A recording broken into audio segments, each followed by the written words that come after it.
Good afternoon.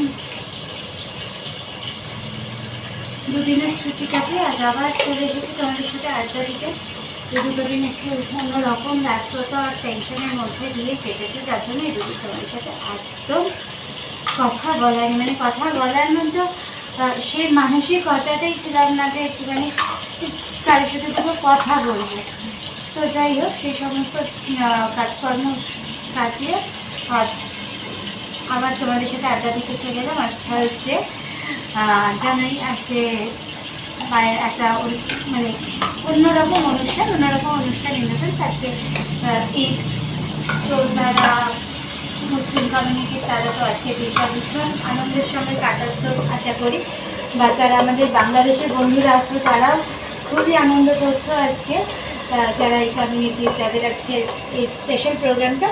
তো আমাদের কিন্তু আজকে এখানে খুব সাধামাঠা মেনু, খুব স্পেশাল কিছু না, কারণ এই কদিন যে ধকলটা যাচ্ছে না কন্টিনিউয়াসলি, আজকে একদম শরীর ছেড়ে দিয়েছিল। যেহেতু আজকে একটু ছুটি ছুটি আমেজ রয়েছে, মাথায় একটা মানে সেই তাড়াটা নেই, সেই চিন্তাটা নেই, তাড়াহুড়ো করে সব কাজ করতে হবে, তো শরীরটা এমনি ভীষণভাবে ছেড়ে দিয়েছিল। তার মধ্যে তো তোমাদের বলেছি আমার একটা মাইগ্রেনের সমস্যা আছে। কদিন রোদের মধ্যে সমানে যা বেরোনো, রাস্তার কাজকর্ম তো যাই হোক সেসব করে আজকে আর পাচ্ছিলাম না। তো আজকে যার জন্য উঠলাম অনেকটা বেলাতে, তারপরে একটু ধুয়ে সুস্থে হালকা ফুলকাভাবে কী কাজ করি, মানে কী রান্না করি চিন্তা করতে করতে তারপর ভাবলাম যে ঠিক আছে, তাহলে আজকে একটুখানি হালকার মধ্যে খিচুড়ি করে নিই, চটজলদি হয়ে যাবে। তো এখন আমি এখানে বসেও দিয়েছি, অলরেডি মশলাটা কষাচ্ছি আর চাল ডাল ধুয়ে রেখে দিয়েছি। এবেলার মতো তো অন্তত খিচুড়ি আর ডিম ভাজা দিয়ে কাজ চালিয়ে গেলে তারপর ওবেলা তোমাকে এমনিতেও একবেলার মতোই করতে হবে। হ্যাঁ, কারণ এটাতে আবার একজনের অ্যালার্জি আছে। হ্যাঁ হ্যাঁ একদম, মোটামুটি দুবেলা হলে পাগল অবস্থা হবে তার। তো ওই কি অদ্ভুত, ওর কোথা থেকে মাথায় চাপলো কে জানে। ও কিন্তু খেত ছোটবেলায় ওই দিয়েই চলে যাচ্ছিল, ভেজিটেবল দিয়ে সুন্দর করে গুছিয়ে। একবারও ছোটবেলায় রিকের জানো তো, ছোটবেলায় একদম মাছ মাংস খেতে চাইতো না। ইনফ্যাক্ট রিকে বলে না, রিক মানে যখন আমি কনসিভ করি ওর বিষয়টাই এরকম ছিল। ওকে কনসিভ করার পর থেকে একটা মজার গল্প আমার আর কি, আমি ছিলাম হচ্ছে চূড়ান্ত মাত্রায় মানে ননভেজ। মানে আমার কিছু না হোক একটা ডিম ভাজা হলেও আমার পাতের পাশে লাগবে, তাহলে আমি এক গ্লাস ভাতও খেতে পারবো না। ছোটো থেকেই আমি এরকম, মাছ মাংস না হলে কিছু না হোক একটা ডিম আমাকে ভেজে দিতেই হবে, তবে আমি ভাত খাবো। এরকম ছিল আমার ব্যাপার। মানে ছোটোবেলায় বাবা মা যেমন আমাদের বাড়িতে শনিবার নিরামিষ ছিল, কিন্তু আমার জন্য একটা ডিম ভাজা করে দিতেই হতো। তো এইরকম ছিলাম আমি।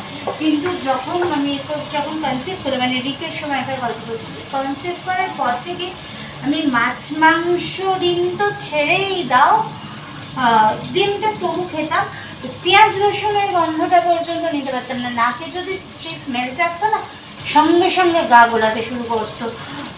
যার জন্য মা রান্না করতো, আমি ঘরে থাকতে দরজা বন্ধ করে বসে থাকতাম। আর আমি ইউজুয়ালি আমি অফিস বেরিয়ে যাওয়ার পরও ওই ফাঁকাটায় মা রান্না করে রাখতো, তখন আমি মায়ের কাছে থাকতাম ওই সময়টা।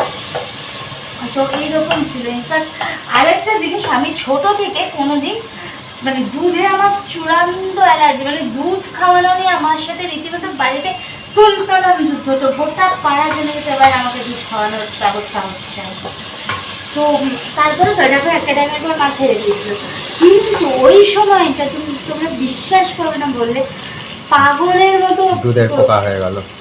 দুধের পোকা মানে আমাকে যেরকম বড় একটা গ্লাস করা হলো, সেই গ্লাসটার এক গ্লাস এরকম পুরো করে সর দেওয়া থাকবে, ঘন করে জাল দেওয়া দুধ, মানে আর দুধে জল মেশানো হলে চলবে না, মানে খেতে পারতাম না জল মেশানো দুধ থাকতে, ঠিক বুঝতে পারতাম দুধের জল মেশানো হয়নি।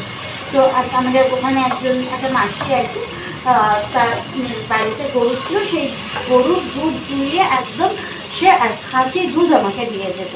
সেই দুধটা এরকম ঠিক রাত্রি 8টা বাজবে, অফিস থেকে আসবো, ফ্রেশ হয়ে ঘরে বসবো, রাত্রি ঠিক 8টা বাজবে, আমার মানে ঘড়িতে 8টা, আমার ওই দুধটা চাই।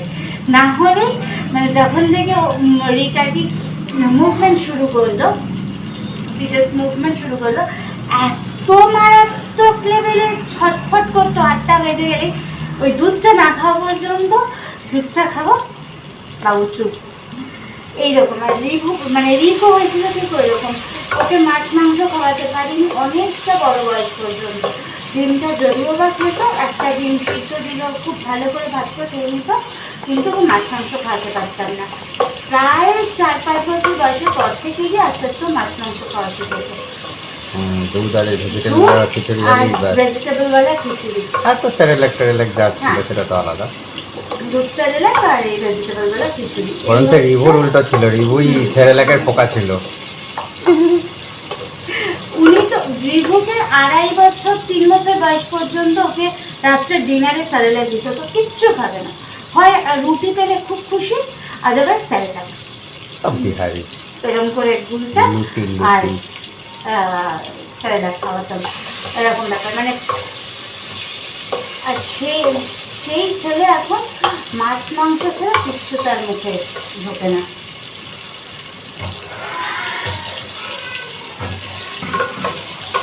ওই জন্যই বললাম যেটা একবেলার জন্যই ঠিক আছে, দুবেলার জন্য হলে একজনের পাগল ব্যাপার হবে আর কি।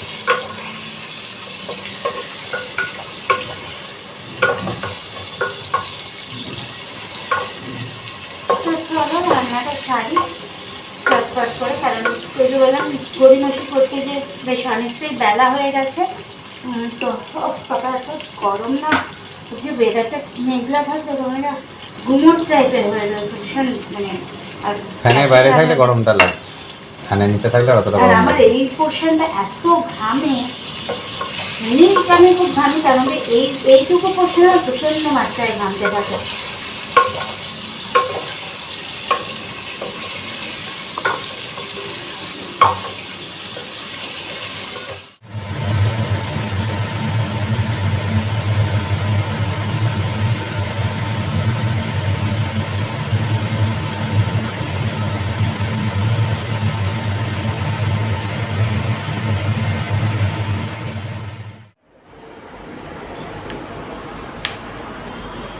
আজকে ফুল ফ্যামিলি দুপুরবেলার মেনু গরম গরম খিচুড়ি রান্না কমপ্লিট হয়ে গেছে, গোপালকেও দিয়ে দেওয়া হয়েছে খাবার।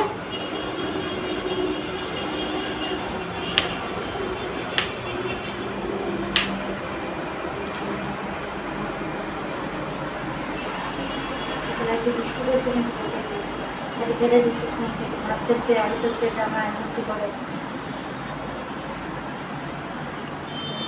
তারা ইচ্ছে আলুটা গরম, তুমি দিচ্ছ কেন?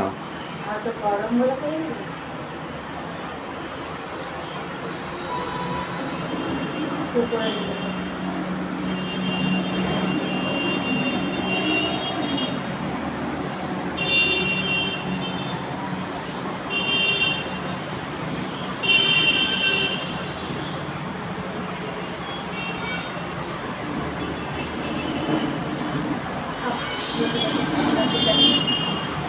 ভাই দেখতে কবে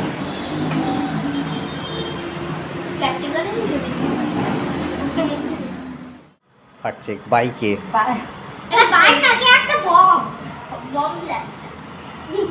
কালকের না গোটা রাত আমরা ঘুমোতে পারিনি, গোটা রাত এই বাইকের আওয়াজে। সারা রাত দেখতেই পাচ্ছ এই যে গাড়ি যাচ্ছে, এটা হচ্ছে বিশ্ববাংলা সড়ক, আর গোটা রাত এই বাইকে চলেছে, সে বাইক যাচ্ছে না অন্য কিছু হচ্ছে যে বোঝা যাচ্ছে না, কনস্ট্যান্ট চলছে। কালকে সন্ধ্যে থেকে মোটামুটি বিষয়টা শুরু হয়েছে এবং কন্টিনিউয়াসলি বাইকের আওয়াজ, মানে মোটামুটি পটাকা ফাটছে, ভূমিকম্প হচ্ছে। বাজির দরকার নেই, বাইকের ওই সাইলেন্সার দিয়েই যথেষ্ট। দুপুরের খাওয়া দাওয়া করবো, শেষ করে এখন আড্ডা চলছে। কালকে যখন বাজেছিলে তখন একটা এরোপ্লেন আর মনে নেই। ওহো, কালকে আছে জানো তো। তো রাত্রেবেলায় ওরা বসে তবলা প্র্যাকটিস করছে, মানে ওই ঘরে বসে তবলা প্র্যাকটিস করে, গিটার তবলা নিয়ে দুই ভাই বসে প্র্যাকটিস করছে। শুনিতে একটুখানি দরকারে আবার বেরিয়েছিল, আর আমি ঘরে একজনের সাথে ফোনে কথা বলছিলাম। হঠাৎ করে চিৎকার শুনে দৌড়ে গিয়ে দেখি যে একটা চামচিকে ঢুকে পড়েছে। সেবার কী করবো বুঝতে পারছি না, মানে এদিকের দরজাটা বন্ধ, ওদিকেরটা খোলা, মানে ওই পাশের দরজাটা বাদ দিলে বাকি সবটাই বন্ধ। এবার যে কী করে বার করবো বুঝতে পারছি না। আর যত আমি মানে এগোতে যাচ্ছি ওজন এসে আমার গায়ের মধ্যে প্রায় ঝাপটা দেওয়ার মতো অবস্থা। আর ভয় লাগে না চামচিকিগুলো ওরকম করে উঠলে। ওদেরকে তাড়াতাড়ি বললাম তোরা ওই ঘরের দরজাটা ভেতর থেকে বন্ধ করে দেয়। তারপর আমি দেখছি এদিকে সব লাইটগুলো নিভিয়ে আস্তে আস্তে আস্তে আস্তে এসে এই সব জানলা দরজা খুলে দিলাম, দিয়ে আর কিচেনের লাইটটা জ্বলছিল। আর কিচেনের লাইটটা নেভানোর সুযোগ পাইনি, কারণ কিচেনের লাইটটা এপাশে মানে ফ্রিজের পাশে দরজার পাশে যে সুইচটা ওটা হচ্ছে টিউবের সুইচ, আর ওপরে যে সিলিংয়ে যে টিউব দুটো জ্বলে মানে ল্যাম্প দুটো, ওটার সুইচটা হচ্ছে চিমনির ওই পাশে মানে সিঙ্কের ওদিকটা। এবার জ্বলছিল ওই ল্যাম্প দুটো। আমি যে দৌড়ে গিয়ে ওটাকে বন্ধ করবো সেটাও করতে পারছি না, কারণ ও তো পুরেই চলেছে এরকম একটা করে লাইট লেগেছে, আমার যেদিকে লাইট ও সেদিকে চলে যাচ্ছে। আমি তা কোনো রকমে এসে এই দরজাটা খুলে দিয়ে আমিও গিয়ে কিচেনে ঢুকে দরজা আটকে দাঁড়িয়ে আছি। তারপর খানিকক্ষণ পরে একটু ফাঁকা করে দেখলাম যে না আর ওড়াউড়ি করছে না, তারপর যে বুঝলাম যে হয়তো বেরিয়েছে।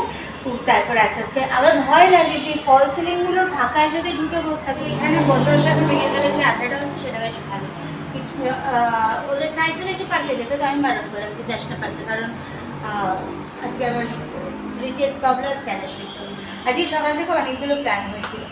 আজকে সকালে ফার্স্টে ট্রিক হলো যে মানে ভেবেছিলাম ওদেরকে কাউকে অবশ্য কিছু বলিনি, নিজে মনে মনে ভাবছিলাম যে আজকে এখন বাড়ি আছে আর অনেকদিন ধরে মা আসবে করছে, তো তাকে বারণ করা হচ্ছে যেহেতু থাকছি না, বারণ করে দেওয়া হচ্ছে যে না এসো না করে। এবার তার বোধহয় একটু মনক্ষুণ্ণ হয়েছে।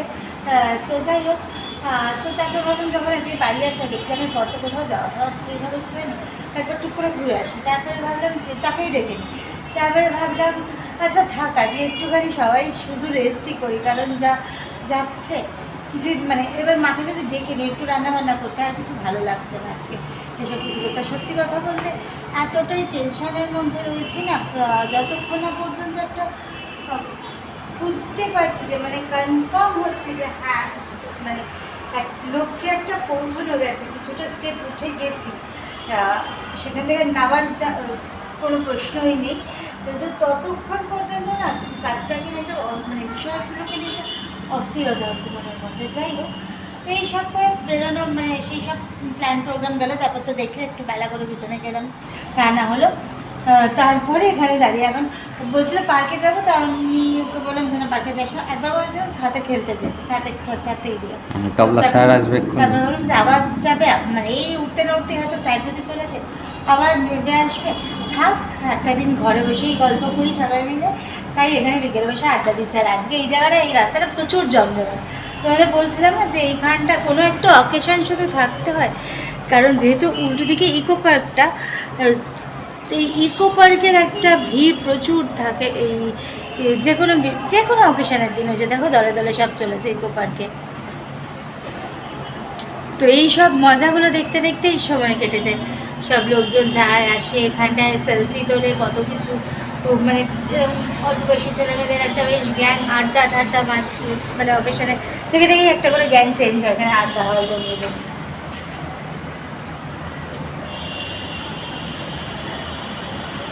কাল রাত দিক থেকে বাইক শুরু হয়েছে, এখনো পর্যন্ত চলছে। যে তো চলো যা গিয়ে এবার একটুখানি অনেকক্ষণ করেছিস একটুখানি বাজিয়ে নে, স্যার চলে আসবে, তার আগে একটুখানি প্র্যাকটিস করে নেয় একবার।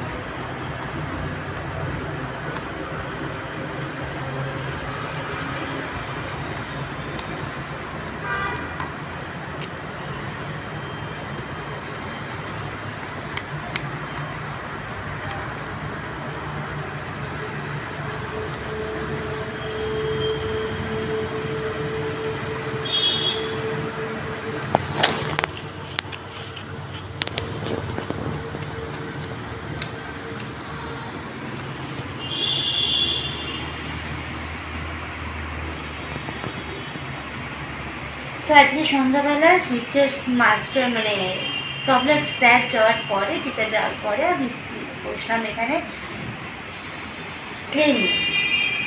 তোমাদের তো বললাম বিকালবেলা যে আজকে বৃহস্পতিবার রিকের স্যার আসবেন তবলা শেখাতে, উনি গেলেন। তারপরে আমরা একটুখানি সবাই সন্ধ্যের হালকা ফুলকা একটু রিকু খেলো সন্ধ্যাবেলা আজকে ফ্রুটি আর ক্রিম বিস্কিট।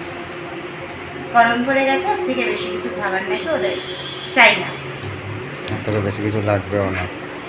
ফ্রুটি আর ক্রিম বিস্কুট না, ফ্রুটিটা পেলেই হলো আর হ্যাঁ, ফ্রুটি, আইসক্রিম, লস্যি, সন্ধ্যেবেলা এগুলো পেলে আর কিচ্ছু চাই না। গরমকালে আর কি স্পেশাল, শীতকালেও কোনো ব্যাপার না, হলেই হলো, মানে এগুলো তো সারা বছর কখনোই না হলেই হয়। হলো যে কোনো সময়। তো ওরা এটা খেলো আর আমরা একটুখানি চা করে চা বিস্কুট খেয়ে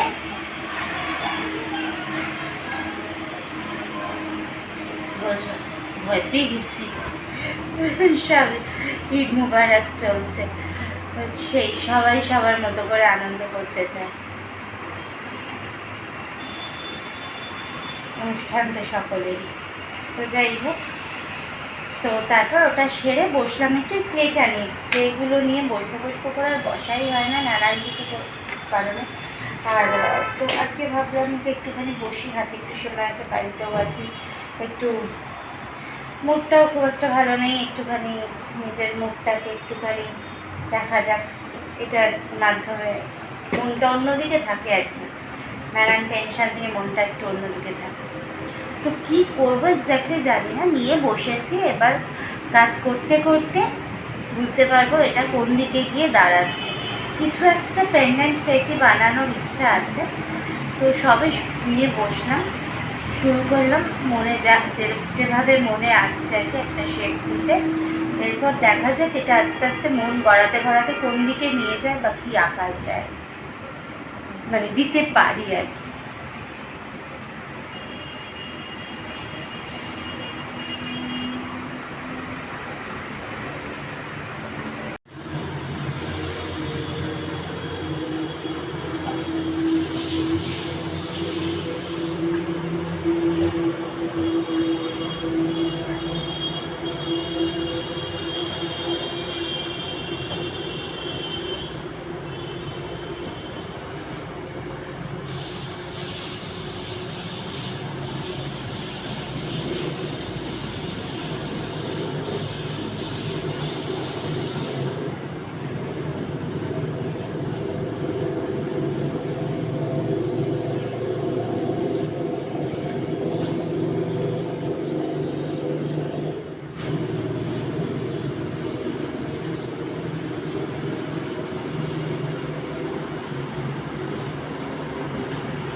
কেমন হবে ডিজাইনটা বলো। এটা একটা পেন্ডেন্ট বানালাম আলটিমেটলি। তো ওই যে বললাম মানে নিয়ে বসি, নাড়াচাড়া করতে করতে মাথায় যা খেলে যায়। তারপর সত্যি কথা বলতে একটু এদিক ওদিকও দেখি, পাঁচজনের আইডিয়া নিই, কারণ সেইভাবে বেসিক কোনো ট্রেনিং তো আলাদা করে নেই। একটু চোখ কান খোলা রেখে এদিক ওদিক দোকান, হাট বাজার, তারপর কিছুটা মন, সব মিলিয়ে মিশিয়ে কিছু একটা করার চেষ্টা করি সবসময়। তো এটা মনে হলো বেশ একটা অন্যরকম নতুন, মানে ভালো হতে পারে, ডিজাইনটা একটু অন্যরকম হতে পারে, এটাকে আরও ভালো লাগবে। এটার সাথে যে ইয়াররিংটা করবো দুটো চিন্তা করছি, দু রকমই করে দেখবো কোনটা ভালো লাগে। একটা শুধু কলা পাতাটা, ছোট্ট দুটো কলা পাতা, এটা একটা কলা পাতার আকার দেওয়ার চেষ্টা করেছি, জানি না কতটা পারফেক্ট হবে, কালারটা করলে বোঝা যাবে। এটা যতক্ষণে শুকাবে কালারটা করবো না, আর তার কলা পাতার উপরে একটা স্বস্তিক। আর এটার সাথে করবো ইয়াররিংটা হয় একটা কলা পাতা করবো, আদারওয়াইজ একটা শুধুই স্বস্তিকটা করবো। দুটোই করে দেখবো কোনটা বেশি ভালো লাগছে। তো এটা আরেকটু যদি চওড়া ড্রেসের মধ্যে করতাম, এতে আরও একটা দুটো জিনিস অ্যাড করা যেত, হয়তো ভালো লাগতো, আবার নাও লাগতো, তো ঘিঞ্জে হয়ে যেত। ঠিক আছে, থাকো, পরে করবো, করতে থাকবো। এটা একটা এটার মতো করলাম, আবার কিছু মানে যেটা ভাবছি মনে খুশখুশ করছে সেটাকেও একটা আকার দেবো, তাহলে বুঝতে পারবে সেটা কি চিন্তা করছে, সেটা আর কি অ্যাড করা যেতে পারে, সেটার লুকসটা কেমন হতে পারে, তো সেটাও দেখাবো তোমাদেরকে। তো আপাতত এটা করলাম, এরপরে এটা একটু শুকানো পর্যন্ত আমাকে ওয়েট করতে হবে। এটা শুকিয়ে গেলে তারপরে আমি এটা কালারটা করতে পারবো। তো এটা একটু শুকানোর জন্য ওয়েট করি।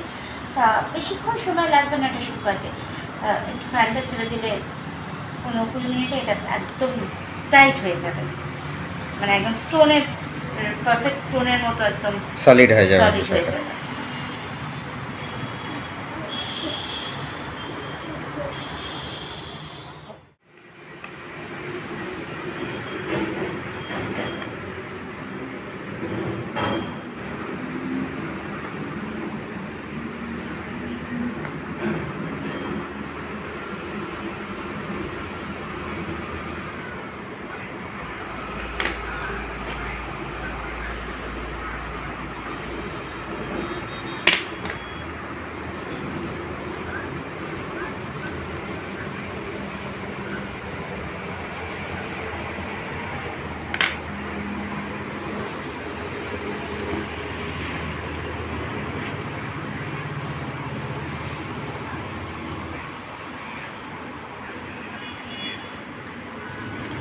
তো এই জন্য দেখো এটা তো শেষ হয়ে গেছে, শেষ হয়ে গেছে বলছি, মাথা কাজ করছে না।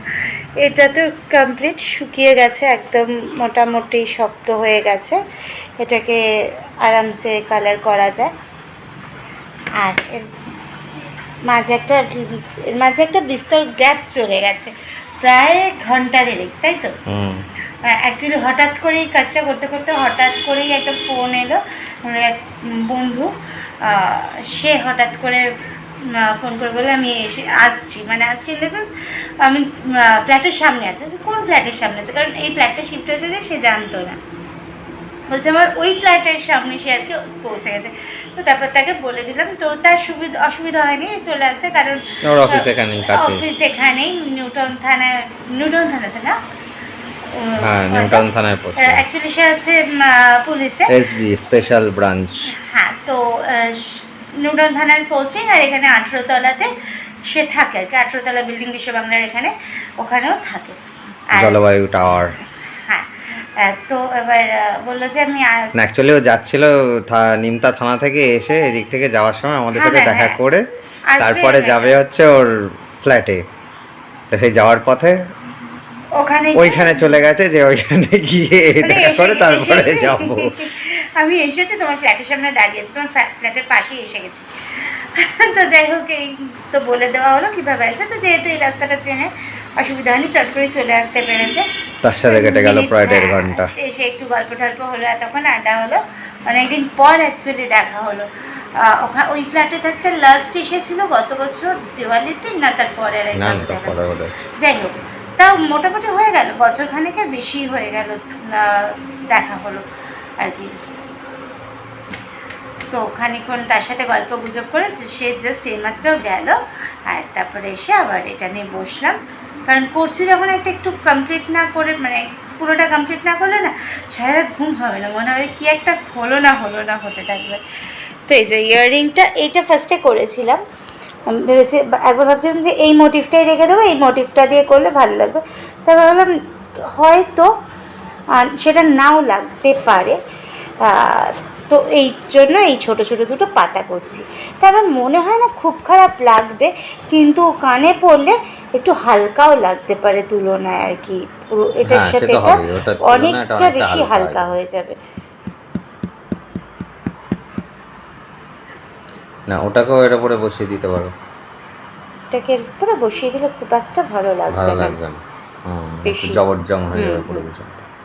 কিন্তু এটা খুব খারাপ লাগবে না জানো তো ইয়াররিং হিসেবে, কারণ এত বড় ভারী প্যান্ডেন্টটা তো, এরপর নেকলেসটা কিছু তো একটু হবেই ডিজাইন, তার সাথে খুবই হালকা ইয়াররিং হিসেবে এটাও কিন্তু খারাপ লাগবে না, জঙ্গল দিয়ে ঝুলিয়ে দিলে বেশ দেখতে ভালো লাগবে। তো কাজে এটাতে দুটো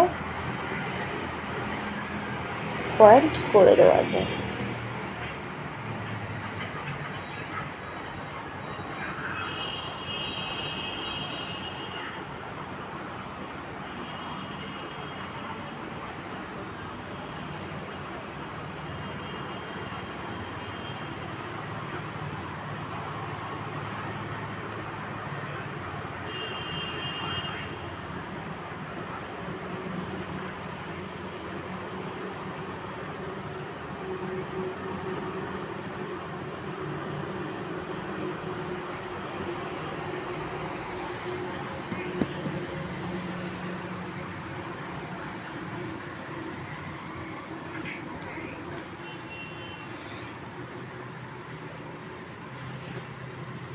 তো কীরকম হচ্ছে ডিজাইনটা, যদিও পুরো কমপ্লিট হয়নি এখনও, পুরো কমপ্লিট না হওয়া পর্যন্ত বোঝাটা একটু ডিফিকাল্ট, তবু একটা মিনিমাম তো আইডিয়া করা যাবে কেমন লাগছে। সেটা একটুখানি আমাদেরকে অবশ্যই কমেন্ট করে জানিও ভালো লাগছে কি না। আর হ্যাঁ, একটা জিনিস চিন্তা করছি, জানি না যদি তোমাদের আমার এই ধরনের জুয়েলারি মেকিংয়ের কাজগুলো ভালো লাগে, যদি তোমাদের মনে হয় হ্যাঁ তোমরাও একটু শিখতে ইন্টারেস্টেড, তো প্লিজ আমাকে কমেন্ট করো, তাহলে এখন থেকে সপ্তাহে একটা করে তোমাদের জুয়েলারি মেকিং নিয়ম করে শেখানোর একটা চিন্তা অবশ্যই করব। কারণ আমার এগুলো খুবই ভালো লাগে করতে, এসব কাজগুলো, তো এগুলো সবার সাথে শেয়ার করতে পারলে সেটা আমার জন্য আরও বেশি ভালো লাগবে আর কি, ভালো লাগার জায়গাটা অনেকটা বেশি বেড়ে যাবে।